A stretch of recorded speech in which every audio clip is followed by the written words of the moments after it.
প্রিয় দর্শক, স্বাগত জানাচ্ছি আগামীর বাংলাদেশ অনুষ্ঠানে। আশা করি আপনারা ভালো আছেন, সুস্থ আছেন।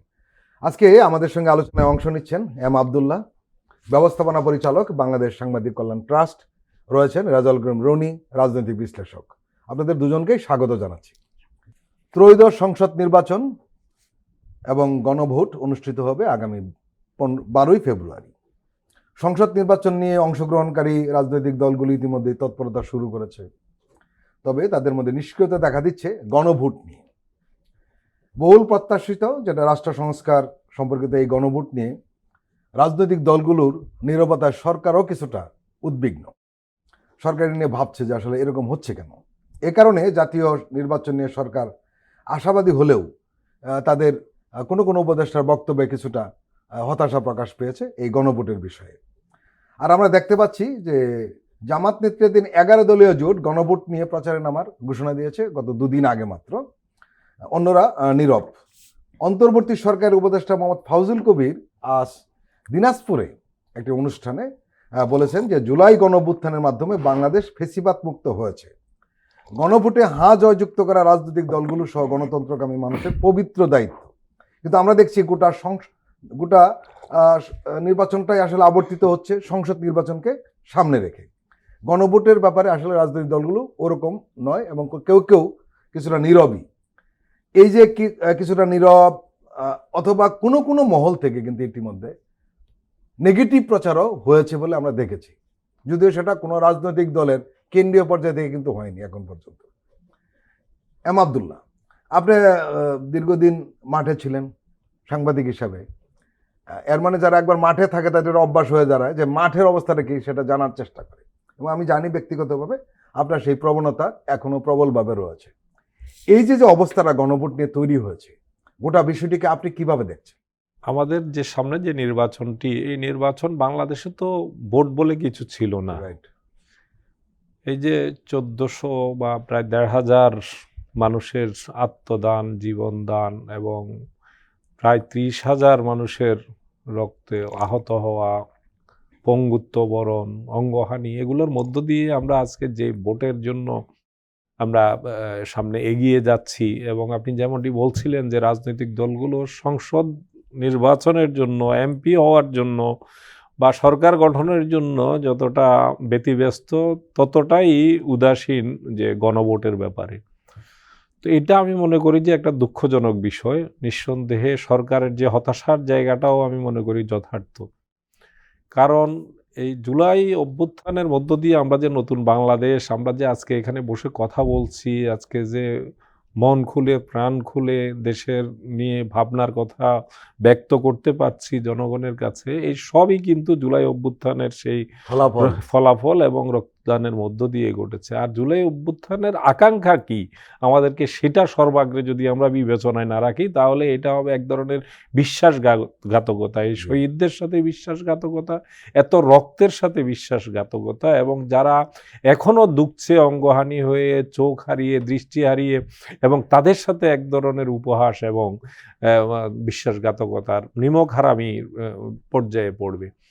আমরা যদি গণভোটের বিষয়টা, এই জন্য আপনি জানেন যে এক পর্যায়ে কিন্তু রাজনৈতিক সংকট ছিল গণভোটটা আলাদা করার ব্যাপারে, আগে করতে চেয়েছিল। এই কারণেই আপনি যেমনটি বলছিলেন যে এখন সংসদ নির্বাচন নিয়ে সবাই এতটাই ব্যস্ত, গণভোট নিয়ে কোনো কথা বলছে না। এই আশঙ্কা থেকেই কিন্তু এই গণভোটটা আগে করার প্রশ্নটা ছিল। আলাদাভাবে যদি এই নির্বাচনটা, গণভোটটা করা যেত তাহলে আলাদা করে এটার ফোকাসটা থাকতো। যাই হোক, শেষ পর্যন্ত নানান টেকনিক্যাল দিক এবং ব্যয়, আবার নানান যুক্তির কাছে সরকার শেষ পর্যন্ত সিদ্ধান্ত নিয়েছে একই দিনে করার জন্য।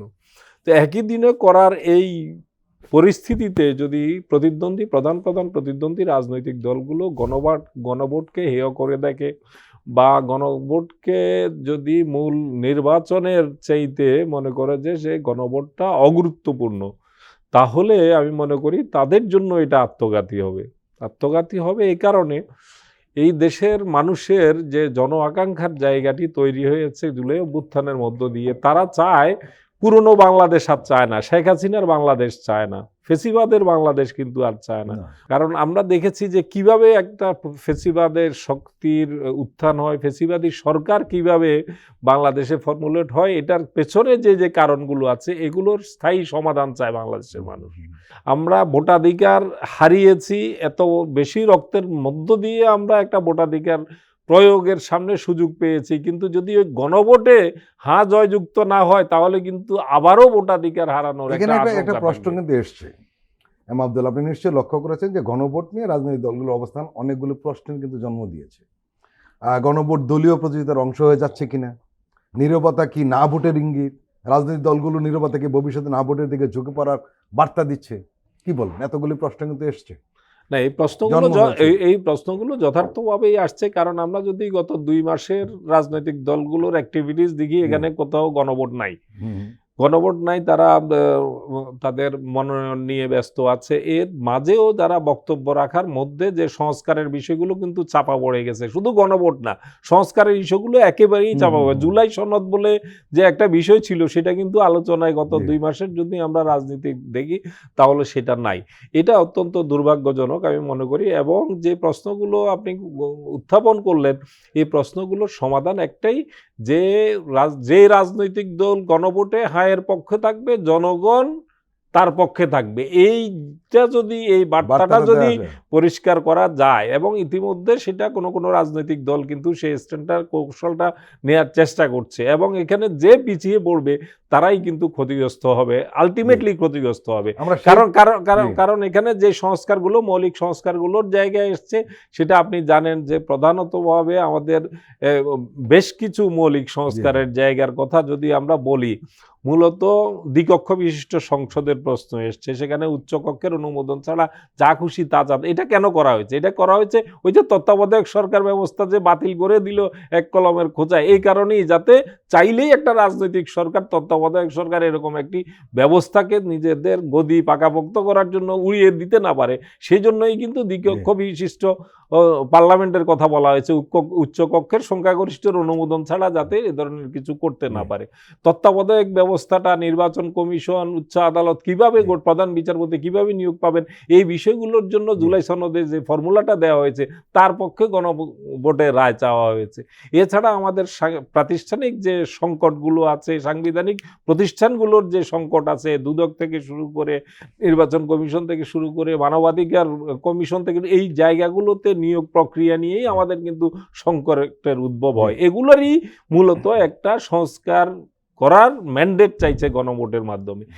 এটার ব্যাপারে না বলার তো কোনো সুযোগ নাই, কোনো বিবেকবান মানুষ এটার ব্যাপারে নার অবস্থান নিতে পারে না। তবে আসার বিষয় হলো, আমি যতটা জানি, সাংবাদিকদের একটি প্রশ্নের উত্তরে বিএনপি মহাসচিব মির্জা ফখরুল ইসলাম আলমগীর বলেছেন যে না ভোট দেয়ার কোনো কারণ নেই, এভাবে পরোক্ষভাবে উত্তরটা দিয়েছেন। তাকে জিজ্ঞেস করা হয়েছিল বিএনপি না ভোটের ব্যাপারে অবস্থানটা কি, তখন তিনি বলেছেন না ভোটের পক্ষে অবস্থান নেওয়ার কোনো কারণ নেই। এই বাক্যটাই ঠিক এভাবে তিনি বলেছেন, এবং তিনি বলেছেন যে আমরাই তো এর মধ্যে অনেক সংস্কার আছে যেগুলো আমরা অনেক দিন ধরে আমরা বিএনপি দলগতভাবে আমরা চাচ্ছি। রেজাউল করিম রনি, সরকার গণভোট নিয়ে হতাশ, এই হতাশার পেছনে এটাকে জনসম্পৃক্ততার অভাব নাকি রাজনৈতিক দলগুলোর নিয়েই বড় কারণ? আরেকটা বিষয় হয়েছে, সেটা হলো যে রাজনৈতিক দলগুলিকে গণভোটকে সংসদ নির্বাচনের জন্য কম গুরুত্বপূর্ণ মনে করছে, এই প্রশ্ন উঠেছে, নাকি তারা বিষয়টি ইচ্ছাকৃতভাবে এড়িয়ে যাচ্ছে, সেই প্রশ্ন কিন্তু জনগণ উঠিয়েছেন। কি বলবেন? এখানে আব্দুল্লাহ ভাই অনেকগুলো পয়েন্ট আলোচনা করেই ফেলছে গণভোট নিয়ে, ফলে আমি জাস্ট কয়েকটা জায়গায় একটু আলাদা করে আলোচনা করতে চাই। সেটা হলো যে গণভোট কার এজেন্ডা। আপনি যে প্রশ্নগুলো করলেন এটাও দেখা যাবে গণভোটটা সরকারের এজেন্ডা নাকি রাজনৈতিক দলগুলোর এজেন্ডা নাকি জনগণের এজেন্ডা, এইভাবে যখন আপনি ভাগ করে ফেলেন তখনই আপনি যে প্রশ্নটা করলেন এই সংকটের উদ্ভব হয়। গণভোটটা সরকারের এজেন্ডা না, কোনো দলের এজেন্ডা না, এবং জনগণের এজেন্ডা না, এটা বাংলাদেশের এজেন্ডা। কারণ হলো গণঅভ্যুত্থানের মধ্য দিয়ে এই সরকার সম্মিলিত প্রচেষ্টায় রাজনৈতিক অরাজনৈতিক দলগুলোরও সম্মতিতে গঠিত, এবং তাদের অনেকগুলো দলের নোট অফ ডিসেন্ট সত্ত্বেও তারা একটা জায়গায় আসছে। যে একটু বলে নেই, কিন্তু এইকার কোনো রাজনৈতিক দল এটাও বলার চেষ্টা করেছেন যে গণভোটের দায়িত্ব ঠিকমতো দেওয়া, অমুক তমুক, এটা প্রচার প্রপাগান্ডার জন্য সরকার মূল দায়িত্বে, আমরা না। হ্যাঁ, এখন এই কথা কিন্তু বলেছেন। রাইট। এখন যেটা হচ্ছে যে গণভোট এবং জাতীয় নির্বাচন একদিনে করা হবে সিদ্ধান্তের পরেই সরকারের উচিত ছিল অ্যাগ্রেসিভলি এটার প্রচারণায় নেমে যাওয়া। সময় যেহেতু আপনার ধরেন যে কম পাওয়া যাবে, তফসিলের পরে 2 মাসের বেশি সময় পাওয়া যায় না আমরা জানি, তো ফলে সেটা একটা ঘাটতি আছে। কিন্তু মানে আমি যে প্রশ্নটা দিয়ে আলোচনা শুরু করতে চাচ্ছি এই পয়েন্টে, যে গণভোটটা কার এজেন্ডা এইটা ডিফাইন করার ক্ষেত্রে একটা সমস্যা তৈরি হয়েছে। আমরা যদি গণভোটটাকে একটা জাতীয় এজেন্ডায় পরিণত করতে না পারি, যেমন এই যে 11 দল বা এই জোট গণভোটের পক্ষে প্রচারণা করবে, অ্যাজ ই বাকিরা বিপক্ষে করুক, মানে একটা বাইনারি যদি আমরা তৈরি করে ফেলি, তখন এই সংখ্যাটা তৈরি হয় গণভোটের পক্ষে না বিপক্ষে। দেখেন, গণভোটের পক্ষে না বিপক্ষে এটা সম্মিলিত দায়িত্ব। তারা বলবে যে জুলাই সনদ এই বিষয়ে আপনারা জনগণ আপনারা গণভোটে অংশগ্রহণ করুন, আপনারা দেশকে পরিবর্তনের জন্য আপনারা গণভোটে সামিল হন। এই প্রস্তাব, এইটা আমি বলি রাজনৈতিক দলের হা ভোট না ভোট দুইটার কোনোটার ক্যাম্পেইনিং যদি তারা না করতে চায় একটা রাজনৈতিক দল, সেই সুযোগ তাদের আছে। কিন্তু তাদের এই সুযোগ নাই যে গণভোটকে ইগনোর করার। ধরেন আমি জনগণ, আমি এই সরকারের, না এইখানে রাজনৈতিক দলগুলোর আপনি বলতেছেন হা বা না ভোটের সুযোগ রয়েছে। না কষ্ট হলো যে না ভোটের সুযোগ তো নেই, কারণ এরা সবাই ফ্যাসিস্ট বিরোধী শক্তি। আমি বলি, ধরেন আমি মনে করি যে এই বিষয়ের সংস্কারের যে প্রস্তাবনাগুলো সরকার যেভাবে দিছে আমি সেভাবে পছন্দ করছি না, আমার আলাদা সংস্কার চাই, কিন্তু আমি অন্যভাবে চাই, এই প্রক্রিয়ার সাথে আমি একমত না। সে অধিকার একটা রাজনৈতিক দলের আছে। কিন্তু যেহেতু সম্মিলিতভাবে আপনি সরকারটা গঠন করেছেন এবং আপনারা নিজের আলাপ আলোচনার মধ্য দিয়ে এই সনদকে স্বাক্ষর করেছেন, ফলে এই সনদের বিপক্ষে অবস্থান নেওয়ার কোনো সুযোগ নাই, এটা আমি বলতে চাচ্ছি।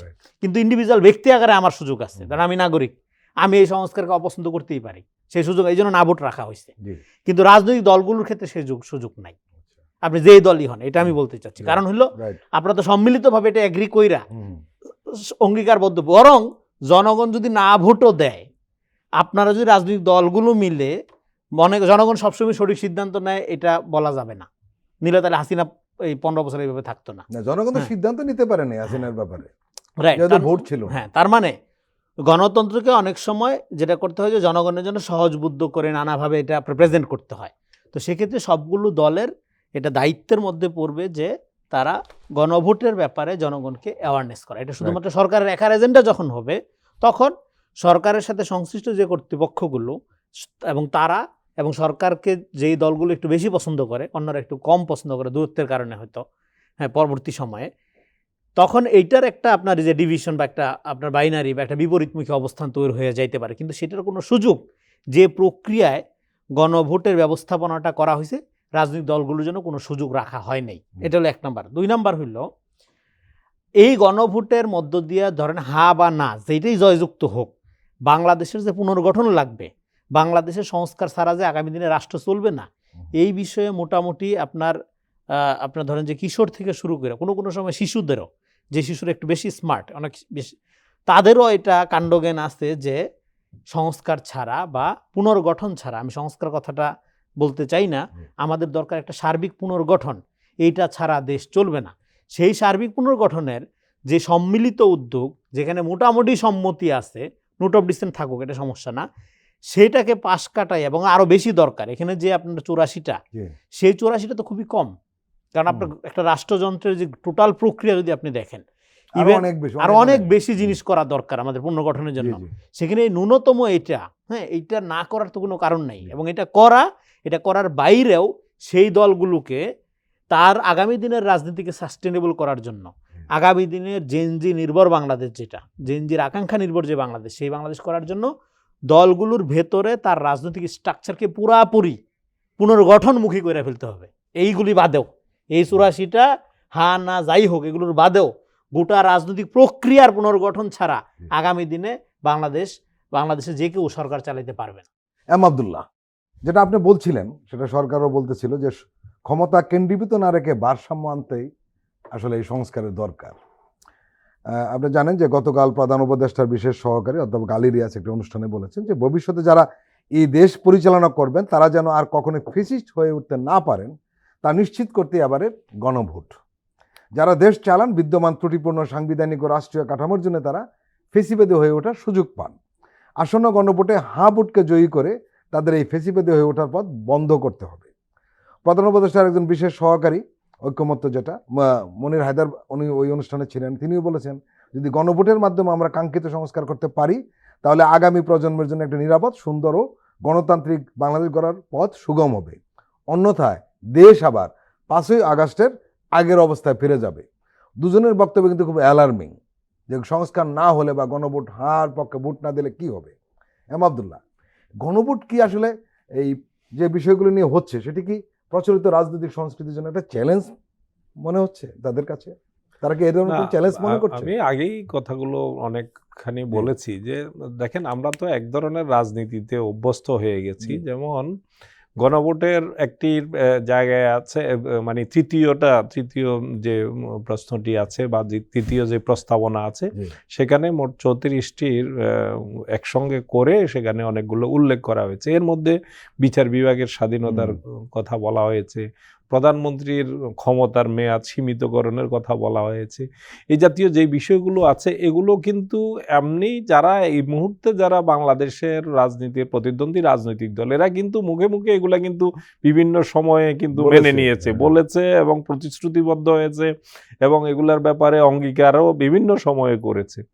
কিন্তু আমাদের রাজনৈতিক চরিত্রের জায়গা থেকে আমাদের কিন্তু আমাদের এক ধরনের যে ক্ষমতা কুক্ষিগত রাখার এই মানসিকতা, আমরা যে চেয়ারে বসি না কেন, আমরা যদি আমরা একটা সরকারি চেয়ারের কথা বলি, একটা প্রতিষ্ঠানের চেয়ারের কথা বলি, আমরা একবার বসতে পারলে এটা কিন্তু সহজে ছাড়তে চাই না। যদি আমাদের কোনো বাধ্য না হই, তাহলে আমাদের আর এটা ছাড়তে ইচ্ছে করে না। কিভাবে কলা কৌশলে ছলে বলে আমরা কিভাবে থাকতে পারবো, এটাই কিন্তু আমরা এই পন্থাটা খুঁজি। সেই জন্যই এই সাংবিধানিক সংশোধন এবং সংস্কারের জায়গাটা, এই বাধ্য করার জায়গাটাতেই আমাদের মানসিকতার পরিবর্তন, মানে যারা এটা চায় তাদের জন্য তারা হ্যাঁ নিশ্চয়ই মানসিকতার দিক থেকে আমাদের এই যে একটা মানসিকতা, এটা কিন্তু কোনোভাবেই গণতন্ত্রে, আমরা প্রত্যেকেই কিন্তু মুখে গণতন্ত্রের কথা বলে ফেনা তুলে ফেলি, কিন্তু যেখানে মানে চর্চা করছি এটা, সেখানে কিন্তু আমরা কোনো ক্ষেত্রে আমরা অতীতের ফ্যাসিস্টদেরকেও আমরা ছাড়িয়ে যাচ্ছি। এটাই তো আমরা দেখতে পাচ্ছি, অনেক ছোটখাটো প্রতিষ্ঠানে পর্যন্ত আমরা দেখতে পাচ্ছি, ইভেন সাংবাদিকদের অনেক প্রতিষ্ঠানেও দেখতে পাচ্ছি। তো এই যে মন মানসিকতার জায়গাটাতে আমাদের যে কক্ষিগত চেয়ার দখল করে রাখা, চিরস্থায়ী করা, দীর্ঘায়িত করা, এই যে মন মানসিকতার জায়গাটা, ক্ষমতা একবার পেলে না ছাড়ার যে মানসিকতা, এই কারণেই কিন্তু এই সংস্কারটা, যেটা আলী রিয়াজ এবং মনির হায়দার বলেছেন, তারা এটার উপরই জোর দিয়েছেন যে যেহেতু আমাদের রাষ্ট্রীয় কাঠামোতেই সুযোগ রয়ে গেছে, এই সুযোগ তো গ্রহণ করে। আমরা অতীতের সংকটগুলো, আপনি যদি 111-এর কথা বলেন, তখন কিন্তু একই ধরনের সংকটের কবলে পড়ে কিন্তু আমাদেরকে মূল্য দিতে হয়েছে, 15-20 বছর যাবৎ মূল্য দিতে হয়েছে। সেটা তখনকার প্রেক্ষাপটে সঠিক কি বেঠিক, সেটা নিয়ে বিশ্লেষণ করতে গেলে অনেক বিশ্লেষণ করা যাবে, কিন্তু বাস্তবতা হলো সেখানে একটা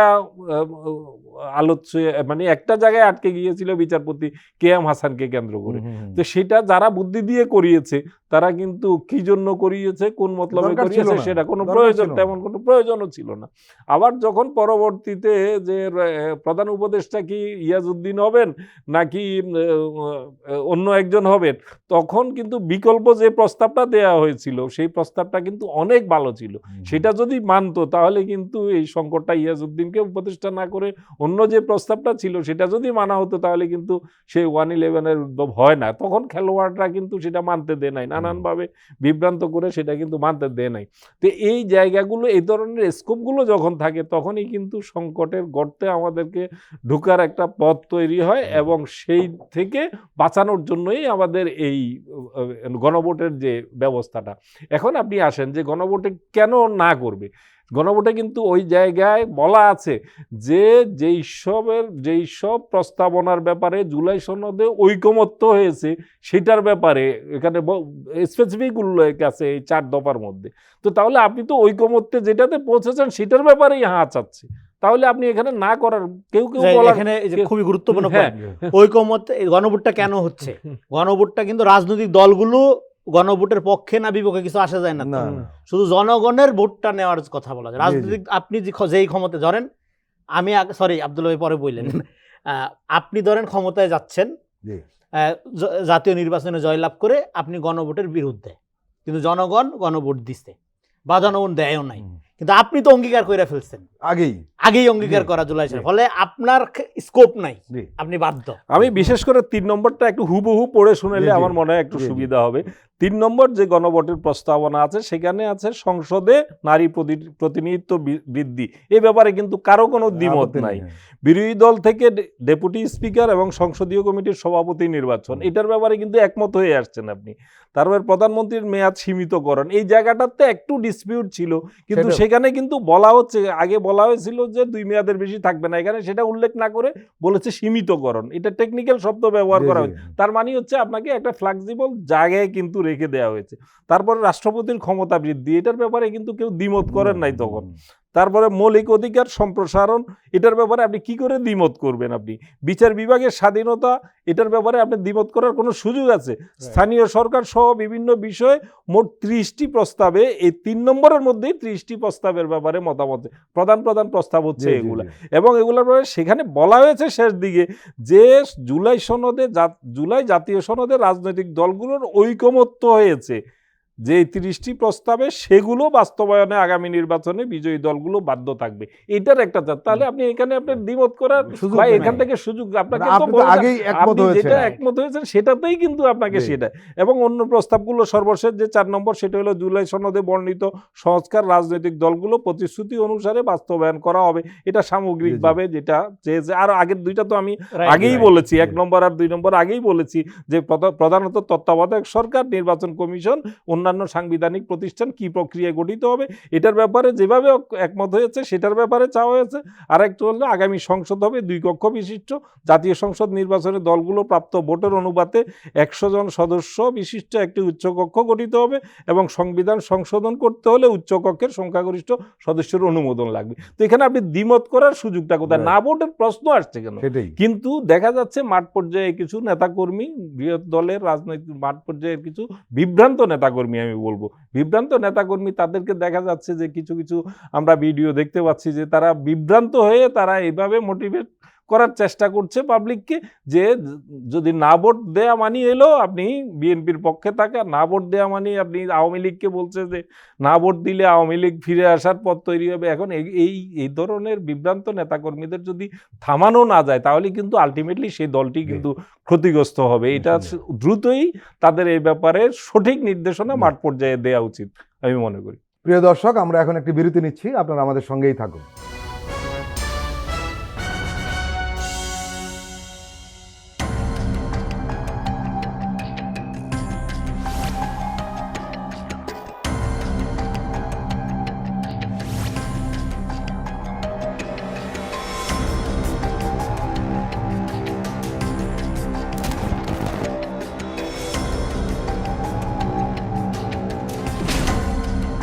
ফ্যাসিবাদের দিনলিপি, গবেষণা ও উপস্থাপনা সাইদ খান, প্রযোজনা আফরোজা সুলতানা ও মামুন মাহমুদ। দেখবেন প্রতি রবি থেকে বৃহস্পতিবার সন্ধ্যা 7টায়।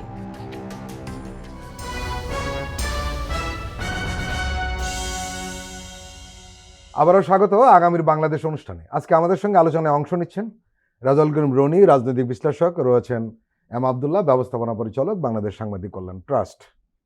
রাজল করিম রনি, না ভোট দিয়ে কোনো রাজনৈতিক দল কি ঝুঁকির মধ্যে পড়বে না? জনগণের কাছে যাওয়ার জন্য জুলাই সনদ যেটা করলে আপনি তো আগে অঙ্গীকার করে ফেলছেন সব রাজনৈতিক দলগুলো, আইনগত ভিত্তি তৈরি। হ্যাঁ, এখন এই আইনগত ভিত্তি যেহেতু জনগণের কনসেন্ট এক ধরনের আছে, এই সরকার গণঅভ্যুত্থানের সরকার, ফলে এর বৈধতা নিয়ে কোনো প্রশ্ন নাই। হ্যাঁ, গণঅভ্যুত্থানের ম্যান্ডেট এবং আপনার কোর্টের আপনার এই সাংবিধানিক স্বীকৃতি, যৌথ ম্যান্ডেট। হ্যাঁ, তো তারপরে সম্মিলিত দলগুলোর সবার, বিশেষ আমরা নিজেরাও ছিলাম ওই প্রোগ্রামে, সাইনিং প্রোগ্রামে, যে বৃষ্টির মধ্যে সমস্ত দলগুলো করলো। হ্যাঁ, এবং আপনারা ধরেন এনসিপি করেনি, নতুন দল, কিন্তু এনসিপির এখন যে জোট, জামাতের সাথে জোট, তাদের প্রধান জোট সঙ্গীত করছে। ফলে এনসিপি এখন করা না করাটা ইস্যুই থাকতেছে না এখানে, যেহেতু তাদের প্রধান জোট অলরেডি স্বাক্ষরকারীদের অংশ। এরপর তো তারা আলোচনা অংশ নিয়েছে ফাইনালি। হ্যাঁ, তারা কিন্তু পুরাটা হয়তো তাদের কিছু জায়গায় ডিসেন্ট ছিল, মানে দ্বিমত ছিল, এই কারণে তারা করে নাই। তারা আর কতগুলো ক্ল্যারিফিকেশনের জন্য অপেক্ষা করছে। হ্যাঁ, তো তারা একটু সময় চাইছিল। যাই হোক, এখন তো ফলে- তারা ভোটের জন্য ক্যাম্পেইন করছে। হ্যাঁ, সবচেয়ে এখন- বেশি ক্যাম্পিং করছে হ্যাঁ, শুরুতে। সেটাই। তারা সবসময় ভোট চাওয়ার সময় হ্যাঁ, কিন্তু তারা গণভোটের প্রসঙ্গ right, বলছে। ফলে তারা স্বাক্ষর না করলেও তারা কিন্তু গণভোটের পক্ষেই আপনার এই ভোটের পক্ষে কিন্তু অলরেডি ক্যাম্পেইনিং শুরু জি। করে দিছে। ফলে তাহলে এখন এই গণভোটের হ্যাঁ বা না এইটা রাজনৈতিক দলগুলোর জন্য জরুরি না, রাজনৈতিক দলগুলো এটা বাস্তবায়ন করতে হবে। কিন্তু তাদেরকে তো বলতে হবে জনগণকে, হ্যাঁ, অবশ্যই বলতে এটা হবে। এটা হ্যাঁ বা নাটা জরুরি কেন? জি, জরুরি হলো গোটা জনগণকে পুনর্গঠন প্রক্রিয়ার ব্যাপারে অ্যাওয়ারনেস করার জন্য, জি। এবং সেই দায়িত্বটা শুধু সরকারের একার না, সমস্ত রাজনৈতিক দলগুলোর দায়িত্ব। সেটা যার যার ক্যাপাসিটি অনুযায়ী, ছোট দলগুলোর ক্যাপাসিটি ছোট, বড় দলগুলোর ক্যাপাসিটি বড়। ফলে যার যার ক্যাপাসিটি অনুযায়ী তারা জনগণকে সংস্কারের ব্যাপারে আগ্রহী করে তুলবে, এবং জনগণকে আগ্রহী না করে তুলে যেটা হবে, জনগণের ওনারশিপ তৈরি হবে না। সংস্কারগুলো তো একটা আমলাতান্ত্রিক ব্যাপার না যে আমরা একটা এসি রুমে বৈশা বুদ্ধিজীবীরা বৈশা করে ফেললাম হয়ে গেল, এরকম না। যে কোনো পরিবর্তনের সাথে জনগণকে সামিল করার সম্পৃক্ততা দরকার। সম্পৃক্ততার জন্যই আসলে এই আয়োজনটা। আচ্ছা রাজুল করিম রনি, আমরা যেটা আলোচনা করছিলাম যে কোনো মহল থেকে যে একটা প্রচার চালাচ্ছে যে না ভোটের পক্ষে ভোট দেওয়ার জন্য। আর যদি গণভোটে প্রত্যাশিত অংশগ্রহণ বা হ্যাঁ ভোট না আসে, হুম। তাহলে কতগুলো প্রশ্ন কিন্তু জন্ম নেবে। একটা প্রশ্ন হলো যে অন্তর্বর্তী সরকারের সংস্কার উদ্যোগের ভবিষ্যৎ। আরেকটা প্রশ্ন আসতে পারে এর দায় রাজনৈতিক দলগুলি এড়াতে পারবে কিনা, কিংবা তখন ভবিষ্যতে রাজনীতিতে যারা এই দলগুলো ঝুঁকির মধ্যে পড়বে কিনা। সবচেয়ে বড় যেটা প্রশ্ন, তরুণরা এটাকে কিভাবে গ্রহণ করবে। গণভোটে আমার ধারণা ভোট কম পড়বে। কেন কম পড়বে? এটা অনেক কম সময়ে সরকারের দিক থেকে ক্যাম্পেইনিং, সরকার অনেক কম সময় পাইছে, এবং রাজনৈতিক দলগুলোর সবার সম্মিলিত আগ্রহের জায়গা, যেহেতু তারা মনে একটা কারণ হইতে পারে, গণভোটে হা হোক না হোক আমি যদি সরকার গঠন করি এটা তো আমার করতেই হবে, আমি তো আগে অঙ্গীকার করে আসছি। না, এরকম সরলীকরণ বোধহয় চিন্তা করাটা ঠিক নয়। সরলীকরণ না, এটা আর করার আমাদের- উপায় নাই তো। কারণ রাজনৈতিক দলগুলো কম পড়ারও কোনো সুযোগ নাই, নাই, যেটাই পড়ুক, কারণ একই সঙ্গে যেহেতু না, ভোট, না, এই জন্যই তো বলতেছি। যতজন জাতীয় নির্বাচনে ভোট দিবে ততজন কিন্তু এই ব্যালটে তাকে একটা না একটা যতই কিছু দেয়, রায় না দিবে। বা হা দিতে হবে। আচ্ছা হ্যাঁ, ধরেন দিতে হবে। আবার সুতরাং নাও যদি দেয়, কম জি। পড়ার কোনো সুযোগ আমি নেই। ধরে নিচ্ছি হাইপোথেটিক্যালি গেলে যে গণভোটে ভোট পড়লো না কোনো, আপনি তো অঙ্গীকার করেই ফেলছেন, আপনি বাধ্য এটা করতে। হুম। না, আমি কথাটা বলছি যে কোনো কারণে যদি হ্যাঁ ভোট জয়ী না হয়, কোনো সমস্যা নাই, যে দল ক্ষমতায় আসবে এইটা করা ছাড়া তার রাজনৈতিকভাবে আগায় যাওয়ার কোনো সুযোগ নেই। কিন্তু হা ভোট জয় হওয়াটা রাজনৈতিক সংস্কৃতির জন্য স্বাস্থ্যকর হবে। কিন্তু না ভোট জয়যুক্ত হলে কিন্তু দায় কিন্তু রাজনৈতিক দলগুলোকে নিতে হবে। রাজনৈতিক দলগুলো নিতে হবে। আরেকটা হলো যে দেখেন, আমি বলতেছি যে আপনি তো আগেই অঙ্গীকার করে ফেলছেন, আপনি তো জাতির সামনে স্বাক্ষর রাজনৈতিক করছেন। দলরা অনেক অঙ্গীকার করে, না, ওই এই অঙ্গীকারের সাথে এটা না, না, মিলেন না। এই কারণ হলো আমরা লক্ষ্য করছি যে যেটা আব্দুল্লাহ ভাই বলছিলেন যে 5 আগস্টের পর যারা ফ্যাসিস্ট বিরোধী রাজনৈতিক দল ছিল এদের অনেকেরই বডি ল্যাঙ্গুয়েজ, কথাবার্তা সব পাল্টে গেছে, এবং এখন অনেকেই বিভিন্ন প্রতিষ্ঠানের কথা বলেছেন উনি। বিভিন্ন প্রতিষ্ঠানে কোনো নির্বাচন নাই, এজিএমের মধ্যে নির্বাচিত হয়ে যাচ্ছে। নির্বাচনে নতুন একটা দিক মানে আবিষ্কার হয়েছে, সেটা হলো এজিএমের মাধ্যমে নেতা নির্বাচন, ভোটের দরকার নেই। হাত তোলা হাত তোলা। গণতন্ত্র। এবং অনেকগুলি প্রতিষ্ঠানে, সাংবাদিক প্রতিষ্ঠানের কথা বলছেন, সেখানে নয় শুধু, আমরা আইনজীবীতে একই জানি। কিন্তু এই বিষয়ে কোনো রাজনৈতিক প্রকৌশলীদের দল জায়গায় কি এবং অবস্থা? এই ব্যাপারে কোনো রাজনৈতিক দলের কথা বলছে না। সবচেয়ে মজার কথা কি জানেন, সেখানে বিএনপি জামাত একসাথে আছে। রাইট এই যে প্রবলেমটা আপনি যেটা বলছেন যে তারা বাধ্য না, না, এখানে আমি একটু বলি, তারা দেখেন- ইতিমধ্যে আলামত দেখিয়ে দিয়েছে। রাইট, গণতন্ত্রের জন্য গণতান্ত্রিক দল ছাড়া গণতন্ত্র হয় না। জি, এখন একটা গণতান্ত্রিক দল, সে তার পুরা নির্বাচনী প্রচারণা বলেন, তার ক্ষমতা কাঠামো বলেন, সে এটাকে যতটা বেশি গণতন্ত্রায়িত করতে পারবে, এটা তার জন্য ভালো, জনগণের জন্য ভালো। তো ফলে গণভোটের ইস্যু বা সংস্কারের ইস্যু ছাড়া আগামী দিনে বাংলাদেশের গণতন্ত্রকে প্রাতিষ্ঠানিক রূপ দেওয়া যাবে না। জি। ফলে আপনি যদি মনে করেন যে আপনি একটা গণতান্ত্রিক দল এবং গণতন্ত্রের কথা বলে, গণতন্ত্রের রেজিস্টার কথা বলে জনগণের ভোটে নির্বাচিত হয়ে আসলেন, আপনি তার কোনো সুযোগ নাই পুনর্গঠন করা ছাড়া। আপনি যেটা বললেন যে, এবং জেনজি জেনারেশন, জি, এই জেনারেশনে যে পলিটিক্যাল কর্তাসত্তা হাজির হয়েছে, হুম। ও তো ধরেন আপনার আগের মতো করে আপনি তাকে একটা লামসাম বুঝ দিয়ে ঘরে বসে রাখতে পারবেন না। রাইট। সে ডিরেক্ট আপনার ওয়াচডগের ভূমিকায় হাজির হবে। হ্যাঁ, আপনার মিডিয়া ধরেন, আপনি মিডিয়া কন্ট্রোল নিলেন হাসিনার মতো করে, সোশ্যাল মিডিয়াতে আপনি কি করবেন? সেটাই। মিডিয়ার কথা, মেইনস্ট্রিম মিডিয়ার কথা যদি মানুষ শুনতো, তাহলে হাসিনার তো পতন হইতো না। না, সমস্ত মেইনস্ট্রিম মিডিয়া তো আমরা দেখছি কোন দিকে গেছিল। ফলে ম্যান ইজ দ্য মিডিয়া। এখন মানুষ অনেক বেশি সচেতন, মানুষ অনেক বেশি আপনার প্রত্যক্ষভাবে রাজনৈতিক অ্যাক্টর হয়ে উঠছে জি। গণঅভ্যুত্থানের মধ্য দিয়ে। ফলে আপনি নিজেকে যদি আপনার গণতান্ত্রিক দল মনে করেন, তাহলে আপনার কাজ দুইটা। এক হইল পার্টিজান ডেমোক্রেসিটাকে রিস্টোর করা, এবং সেটা রিস্টোর করার স্বার্থেই দেশে গণতন্ত্রের জন্য যেই এই 48টা সংস্কারে কিছুই হবে না, আমাদের আরো কাঠামোগত সংস্কার লাগবে। হ্যাঁ, ফলে আপনি এই 48টা সংস্কার তো করবেনই, এর বাইরেও বাকি বাকি সংস্কারের যে খাতগুলো সেগুলো আপনি দ্রুত সর্ট আউট করে এগুলোকে অ্যাগ্রেসিভ লেভেলে করতে হবে জনগণকে সাথে নিয়ে। এটা করার জন্য গণভোটে আপনার এটা গণভোট সরকার আপনাকে একটা সহযোগিতা করলো, সেই সহযোগিতা আমি মনে করি যে 4 ভাগের 1 ভাগ সহযোগিতা মাত্র, আরো 3 ভাগ কাজ যেই দলই বা যেই জোটই ক্ষমতায় আসবে তাদেরকে করতে হবে। ফলে এখানে গণভোট একটা আমি বলবো মাত্র সূচনা, মানে পরিবর্তনের সূচনা, কিন্তু নেক্সট পার্লামেন্টকে, এবং এই জন্য সবাই যে জাতীয় সরকারের কথা বলতেছে বিএনপি এবং জামাত এবং অন্যান্যরা, আসলে আপনাদেরকে একটা জাতীয় ঐক্যমতের ভিত্তিতে দেশ চালাইতে হবে। আপনি হয় পার্লামেন্টের বাইরে থাকেন বা ভিতরে থাকেন সেটা সমস্যা না, এবং জাতীয় ঐক্যমতের ভিত্তিতে দেশ চালানোর জন্য এই সংস্কারের যে ব্যাপারগুলো এর সাথে আরো অনেকগুলো সংস্কার দেখবেন আপনি বাই দিস টাইম যুক্ত হবে, এবং এই 48টা জায়গার অনেকগুলো ইতিমধ্যে সরকার কিছু কিছু যেগুলো অ্যাডাপ্ট করছে এগুলো অদরকারি হবে, এটা আবার রিভিউ হবে, এটা রিভিউ করার দরকার পড়বে, কারণ সরকার তো বৈশাখ নাই। আপনার ধরেন স্বাক্ষর হওয়ার পরেও কিন্তু আইন বিভাগ এবং বিচার বিভাগের, আমি শুধু উদাহরণ দিলাম, কতগুলো সংস্কার কিন্তু আগায় গেছে, ফলে ওগুলো আর রাজনৈতিক দলগুলোকে করতে, কিন্তু আগায় যাওয়ার পরেও যে ঘাটতিগুলো আছে এটা রিভিউ করে আবার নতুন করে এটা অ্যাডজাস্টমেন্টের দরকার হবে।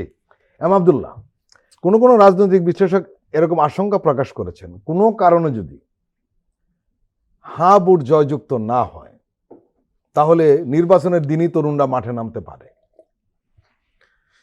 এটা তো প্রেডিক্ট করা যেতে পারে বা সম্ভাবনা সম্ভাবনা উড়িয়ে দেওয়া যায় না। তবে রাজনৈতিক দলগুলো যদি মনে করে, তারা যদি মনে করে যে এই না ভোট তো গোপনে নির্দেশনা দিয়ে দিলাম, না ভোট দিয়ে দিলেও তাতে আমার কি, এটা কিন্তু হবে না বাস্তবে। আপনি এটা খুব সরলভাবে হিসাব চলে আসবে, যেখানে ধরুন যেখানে জামাত ইসলামীর প্রার্থী বিজয়ী হয়েছে, সেখানে জামাত ইসলামীর প্রার্থী যদি 2.5 লাখ ভোট পায়, আর না ভোটে যদি সেখানে হ্যাঁ ভোট যদি সেখানে 1.5 লাখ পড়ে, তাহলে 1 লাখ লোক জামাতের ইয়েতে হ্যাঁ ভোট দেয় নাই, এটা কিন্তু অনায়াসে কিন্তু ধরা পড়ে যাবে। আমি জামাত দিয়ে উদাহরণ দিলাম, সেটা যদি বিএনপির ক্ষেত্রে সেটা প্রযোজ্য, এনসিপির যদি কেউ জিতে তার সেখানে আসবে, এটা কিন্তু সঙ্গে সঙ্গে কিন্তু এই রেজাল্টটা হাতে চলে আসবে, এবং তখনই কিন্তু তিনি জাতীয় বেঈমান হিসেবে চিহ্নিত হবে, ওই দল জাতীয় বেঈমান হিসেবে চিহ্নিত হবে যে এখানে অঙ্গীকার করেছে, জুলাই সনদে স্বাক্ষর করেছে, কিন্তু এখানে ভোট দেয় নাই, এর পক্ষে, এই সংস্কারের পক্ষে ভোট দেয় নাই। এটা কিন্তু বিরাট সংকটের কারণ হবে, এবং এই যে গণতন্ত্রের উত্তরণের জন্য আমরা যে ব্যাকুলতা প্রকাশ করছি, রাজনৈতিক দলগুলো যেটা করছে, বড় বড় রাজনৈতিক দলগুলো, এই আদৌ তারা কি গণতন্ত্রের উত্তরণ চান নাকি শুধুই ক্ষমতার মধুর জন্য ব্যাকুল হয়ে গেছেন সেটা চান, এটা কিন্তু সেই গণভোটের ফলাফলের মধ্য দিয়ে কিন্তু চূড়ান্তভাবে কিন্তু এটা প্রতিবাদ হয়ে যাবে। সুতরাং চাইলেই এবারে, আমি তো আরো শক্তভাবে, উনি কাছাকাছি কথা বলেছেন, আমি আরো শক্তভাবে বলতে চাই, যদি এই গণভোট বিজয়ী না হয়, যদি এই সংস্কার কোনো দল এগিয়ে নিতে কোনো রকম গড়িমসি করে, সেই দল ক্ষমতায় গিয়েও টিকতে পারবে না।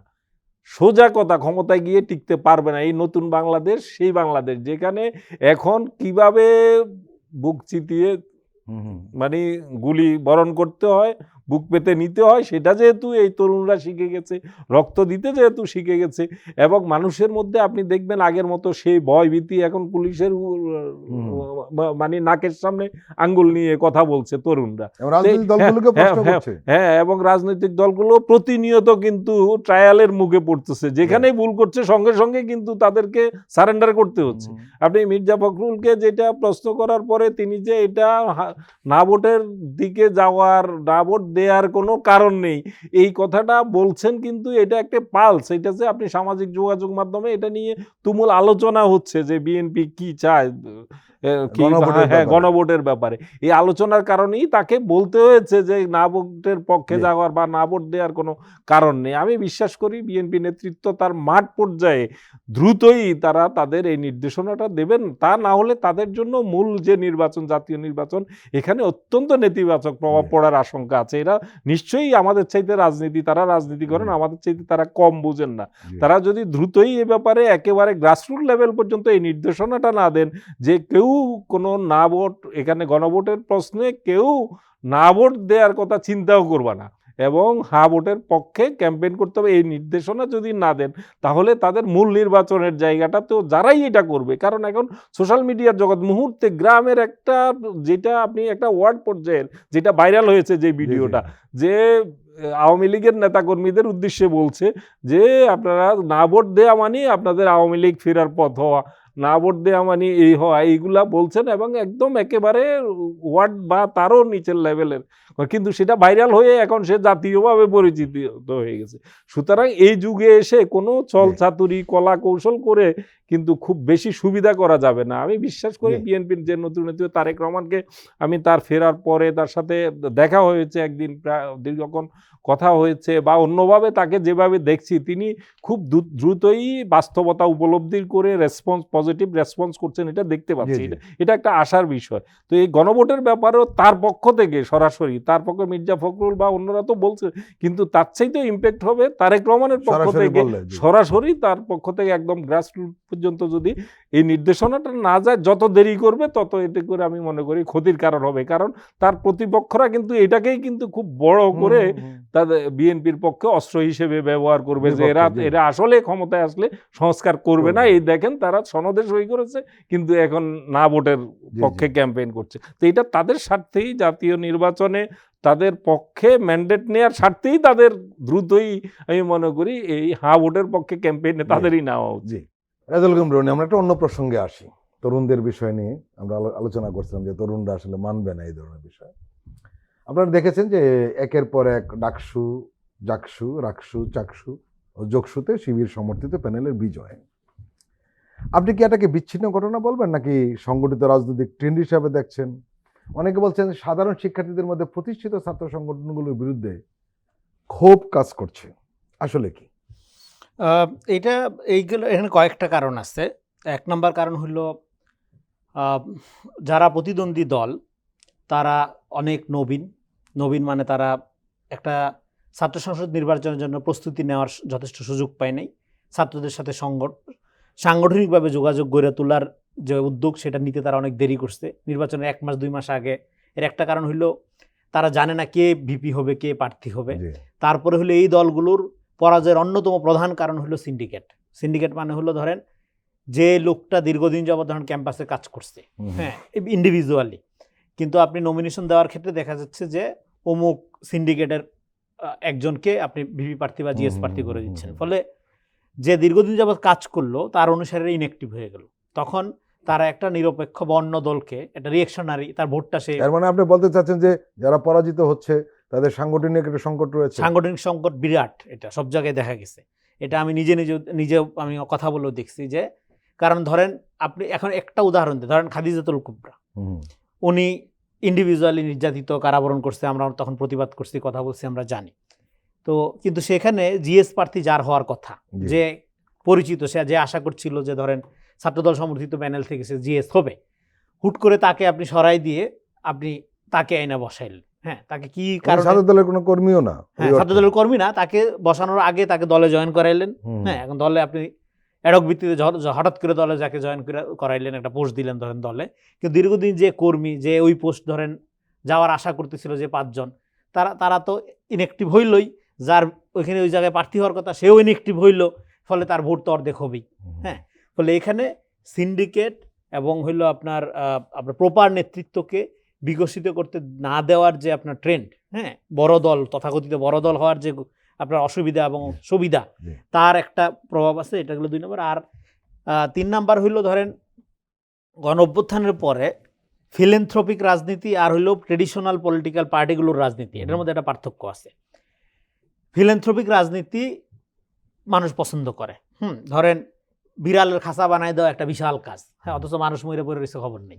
হ্যাঁ, কিন্তু এটা একটা ট্রেন্ড হয়ে গেছে ধরেন। হ্যাঁ, তো সেই ফিলেন্থ্রপিক রাজনীতির দিকে যাওয়ার ক্ষেত্রে ট্রেডিশনাল পলিটিক্যাল পার্টিগুলোর অ্যাফিলিয়েটেড সংগঠনগুলোর আপনার ধরেন যে আসলেই আপনার ধরেন অনেক দেরি হয়েছে। তারা হয়তো এখন আস্তে আস্তে যাচ্ছে কিছু, হ্যাঁ, এগুলি করা, কিন্তু অনেক দেরি। কিন্তু অন্যদিকে যারা মনে করছে যে না এই ধারাই আমরা রাজনীতি করব, তারা অনেক আগের থেকে শুরু করছে। ফলে সাধারণ ছাত্রছাত্রীর সাথে সম্পর্ক তৈরি করার ক্ষেত্রে তারা কিন্তু শিবির হিসাবে সম্পর্ক তৈরি করে নাই, তারা কিন্তু সম্পর্ক একজন সহপাঠী হিসাবে, তারা কিন্তু সম্পর্ক তৈরি করছে একজন সহযোদ্ধা হিসাবে।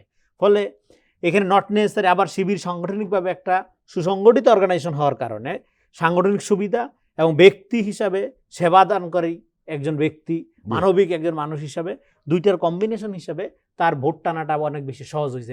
এখানে আরেকটা প্রশ্ন কিন্তু উঠেছে, সেটা হলো যে অন্যান্য ছাত্র সংগঠনগুলোর বিরুদ্ধে যেখানে সিট দখল, চাঁদাবাজি, সহিংসতার অভিযোগ আছে, এগুলো 5 তারিখের পরে হ্যাঁ। কেউ করে না, কম হ্যাঁ। বেশি কম না, বেশি। না, অনেকে মনে করছে, যেটা কেউ কেউ বলছেন, কোনো কোনো রাজনৈতিক বিশ্লেষক, তারা বলছে যে এই অভিযোগটা অতীতে ছিল, এখন সামনে আবার আসতে পারে। আরেকটা বিষয় যেটা হতে পারে যে অনেকে বলছেন যে বিএনপি আওয়ামী লীগকে তো আমরা সুযোগ দিয়েছি, এখন জামাত সমর্থিত না, এটা শিবিরকে সুযোগ দেওয়া যাবে, জামাত হতে পারে। সমর্থিত শুধু এই কারণ ধরনের নানান ধরনের আরেকটা জিনিস আছে, সেটা হলো যে সবচেয়ে যেটা আমার মনে হয়েছে এটা একটা বড় কার্যকরী বিষয়, সেটা হলো নতুন প্রজন্মের শিক্ষার্থী যারা যারা শিবিরের অতীত ভূমিকা বা 71 এত নিয়ে ভাবে টাবে না, তারা মূলত আসলে বর্তমানের অভিজ্ঞতার ভিত্তিতে ভোটটা দিতে চেয়েছে। কি এখানে বলবেন? দেখেন শিবিরকে ভোট দিছে একচেটিয়া ভাবে, এটা মনে করলে আমরা রিয়েল সিনারিওটা পাবো না। শিবির সাংগঠনিকভাবে খুবই ডিসিপ্লিন একটা অর্গানাইজেশন ভাবে একটা সুবিধা পাইছে, পাশাপাশি যে ব্যক্তিটাকে ভোট দিছে জি, সেই ব্যক্তিরা যে ভিপি হচ্ছে, শিবিরের যে ক্যালকুলেটিভ ভোট ঢাকা বিশ্ববিদ্যালয় জি, বা জি। জাকসি, হুম। তার চেয়ে অনেক বেশি ভোট সে কিভাবে পাইল? জি, শিবিরের একটা ভোটের হিসাব তো বের করা যায়, অবশ্যই। তার বাইরে বেশি ভোট পায় সে কিভাবে হলো? তাহলে বাড়তি ভোটটা কই থেকে আসলো? হুম, বাড়তি ভোটটা যারা দিল তারা তো শিবির হিসাবে দিল না, হুম, শিবিরের ভোট ব্যাংকের বাইরেও সে ভোটটা পাচ্ছে না, সেটা সে কিভাবে পাচ্ছে? সেটা ব্যক্তি হিসাবে তার যে অ্যাক্টিভিটি, তার যে কার্যক্রম, সেটাও ভূমিকা রাখছে।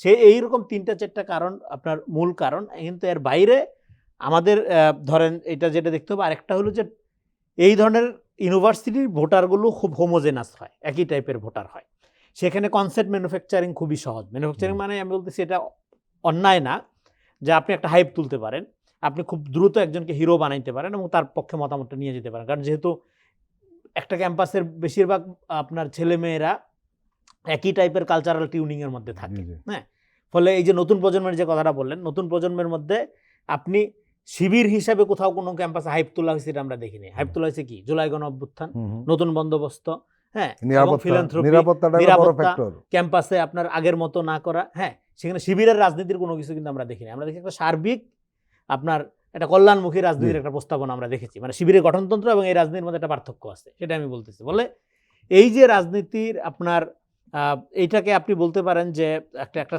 নতুন প্যারাডাইম তৈরি করা এবং সেই প্যারাডাইমের মধ্য দিয়ে একটা ইলেকট্রাল সাকসেসের মধ্যে নিয়ে যাওয়া, জি, জি। এটা ডেফিনেটলি একটা ভালো জি, কৌশল, এটা একটা। ওয়ার্ক করতেছে। কিন্তু হুম, এইটা আপনার একটা হোমোজেনাস এরিয়াতে কাজ জি। করতেছে, কিন্তু এটা সমাজের অন্যান্য জায়গায় একইভাবে ওয়ার্ক করবে না।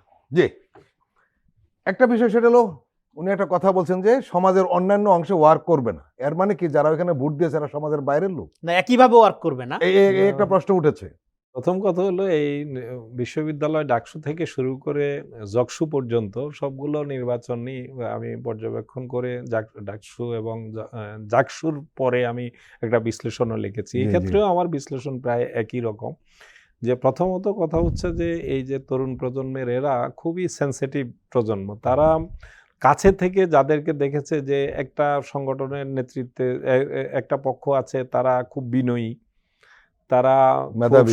সুখে দুঃখে তারা খোঁজ খবর রাখে, মেধাবী, এবং সবচেয়ে মেধাবী ছেলেগুলা ইউনিভার্সিটিতে যারা সবচেয়ে ভালো ফলাফল করছে তারা নেতৃত্ব আছে, এবং তাদের মধ্যে এক ধরনের বিনয় তো আছেই, সাথে সাথে তাদের কিছু চারিত্রিক বৈশিষ্ট্য এদেরকে কাছে থেকে দেখে তারা মুগ্ধ হচ্ছে।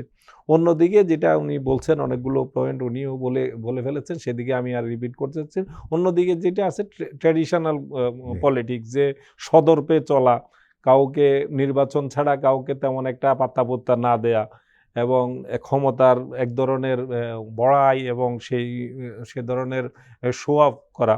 তো এইগুলোকে যখন দেখছে, তখন এই যে নতুন প্রজন্মের এরা তো আগের চাইতে এখন থেকে 5-10 বছর 20 বছর আগের যে ট্র্যাডিশনটা ছিল, যে একটা গড্ডালিকা প্রবাহে গা ভাসানো, যে এদের সাথে থাকলে আমিও চাঁদাবাজি করতে পারবো, এদের সাথে থাকলে আমিও বিনা পয়সায় ক্যান্টিনে খেতে পারবো, নানান ধরনের সুবিধা পাবো, এই জায়গাটা কিন্তু এখন আর নাই। এই জায়গাটাতে যে চেঞ্জ এসছে, এটারই কিন্তু ফলাফলে এটার একটা বড় প্রভাব আছে। আচ্ছা, আমাদের একটা বিষয় বলুন তো, একটা বিষয় খুব বেশি আলোচিত হচ্ছে। আমরা যখন ক্যাম্পাসে ছিলাম, অনেক আগের কথা, তখন কিন্তু মেয়েরা শিবিরের ব্যাপারে খুব একটা আগ্রহী ছিল না, বরঞ্চ বলা যায় বিরোধী ছিল। এবং মেয়েরা ভোট দিবে না, এই ধরনের একটা টেবু কিন্তু তৈরি হয়েছিল ক্যাম্পাসে, দীর্ঘদিন ধরে চলছে। কিন্তু এবার দেখছি, বিশেষ করে ডাকসু থেকে শুরু হয়েছে উল্টো চিত্র। উল্টো চিত্র। মেয়েরা এদেরকে ভোট বেশি দিচ্ছে কেন? বেশি দিচ্ছে এটা এক ধরনের অনেকগুলো এবং আমরা উনি যেটা বলছিলেন যে এরা কিন্তু শিবির বা ছাত্র সংস্থার সাথে জড়িত না। না না, এরা সরাসরি, আমি যদি এই রেজাল্ট গুলো নিয়ে কেউ যদি মনে করে সব ইসলামিস্ট হয়ে গেছে, এটা একদম একদম ভুল ভুল সবাই শিবিরের রাজনীতি যুক্ত হয়ে গেছে এখন। একেবারে এটা ওখানকার তাদের পরিবেশ পরিস্থিতি এবং নানান ধরেন এই যে জকসুর ব্যাপারে জি। সেখানে একটা মেয়ের কে কেন্দ্র করে যে ঘটনা ঘটছে, সে একটা স্লোগান দেওয়ার পর তাকে থামিয়ে দেয়া, ভুয়া ভুয়া করে তাকে ঘিরে ধরে তার কাছ থেকে মাইক নিয়ে নেওয়া, সেখানেই কিন্তু ভোটের একটা বড় প্রভাব পড়েছে। বলা হচ্ছে যে তা না হলে, ওই ঘটনা না ঘটলে হয়তো অন্তত পক্ষে বিপি পদটা জিতে যেত। বিপি পদে কেউ কেউ বলছেন এটা। যে কন্টেস্ট হয়েছিল তাতে বিপি পদটা অন্তত জিতে যেত। কিন্তু ওই ঘটনার পরে কিন্তু সেখানে এই জকসুতে এই প্রভাবটা আরো প্রবল হয়েছে। তাহলে এটার দ্বারা কি বার্তা পাচ্ছি আমরা? বার্তা পাচ্ছি আমরা যে পেশি শক্তির যে প্রদর্শন, এটা কিন্তু তরুণ প্রজন্ম পছন্দ করছে না। আপনাকে মেধা দিয়ে লড়াই করতে হবে, বুদ্ধিভিত্তিক লড়াই করতে হবে, এই বার্তাটাই কিন্তু এসব নির্বাচনের মাধ্যমে দিয়েছে। শিবির একদিকে কল্যাণমুখী নানান পদক্ষেপ যেমন নিয়েছে, আবার বুদ্ধিভিত্তিক লড়াইটা করেছে। তাদের আপনি দেখবেন তাদের নমিনেশনের ক্ষেত্রে, তাদের যে প্যানেল গঠনের ক্ষেত্রে তারা কিন্তু এসব বুদ্ধিভিত্তিক কাজগুলো তারা ঠিকমতো করেছে। আর তাছাড়া গত 15 বছর শিবির কিন্তু ক্যাম্পাসে যে কোনো ফর্মেই হোক তারা কিন্তু কাজ করেছে, কিন্তু ছাত্রদল এমন ছাত্র লীগের নিপীড়নের মুখে ছাত্রদল ক্যাম্পাস ছাড়া ছিল। এই জায়গায় তো একটা বড় গ্যাপ তৈরি হয়েছে। আব্দুল্লাহ ভাই, একটা প্রশ্ন করে শেষ করব, সেটা হলো যে আজ ক্যাম্পাসে যে পরিবর্তনের বার্তা আমরা দেখছি, এটা কি আদর্শিক রাজনীতি প্রত্যাবর্তন নাকি দীর্ঘদিনের নিপীড়নের বিরুদ্ধে শিক্ষার্থীদের ক্ষোভ, কোনটা বলবেন? নিপীড়নের বিরুদ্ধে ক্ষোভেরই এটা বহিঃপ্রকাশ। তারা আর নিপীড়ন দেখতে চায় না। মূল কথা হচ্ছে আরেকটা কাজ এখানে হয়েছে যে মোটামুটি একটা পারসেপশন তৈরি হয়েছে যে বিএনপি, যদিও ক্ষমতার দাবিদার এখন বিএনপি জামাত দুইটাই, কিন্তু মোটামুটি একটা পারসেপশন আছে যে বিএনপি ক্ষমতায় আসতে পারে। বিএনপি ক্ষমতায় আসলে আবার এই ক্ষমতা চর্চার যে ছাত্র সংগঠন অতীতে তারা যেভাবে দেখেছে সেরকম হয় কিনা, এটা একটা আশঙ্কা থেকেও অনেকের মধ্যে এটা ভোটের প্রভাব পড়েছে। আবার জামাত যদি ক্ষমতায় আসে তাহলে এ ধরনের ঘটনা ঘটবে না, এটাও তাদের মধ্যে এক ধরনের আস্থার জায়গা আছে।